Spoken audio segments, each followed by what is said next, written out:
अस्सलाम वालेकुम स्टूडेंट्स, आप देख रहे हैं चैनल जिसका नाम है पढ़ाई घर। उम्मीद है आप सब खैरियत से होंगे।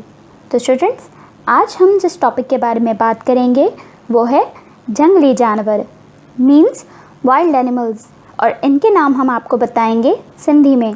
तो चलिए बिना टाइम वेस्ट किए चलते हैं अपनी डिस्कशन की जानिब।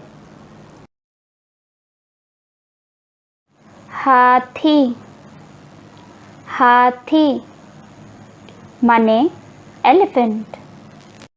चीतो, चीतो माने चीता। शीनहन, शीनहन माने लायन। भोलड़ो, भोलड़ो माने मंकी। नांग, नांग माने स्नेक।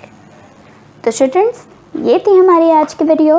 उम्मीद है आपने इन तमाम वाइल्ड एनिमल्स के नेम को नोट डाउन कर लिया होगा। इनको नोट डाउन करने के बाद बहुत अच्छे से याद भी कीजिएगा। अपना बहुत सारा ख्याल रखिएगा। अल्लाह हाफ़िज़। पढ़ाई घर में खुशामदीद।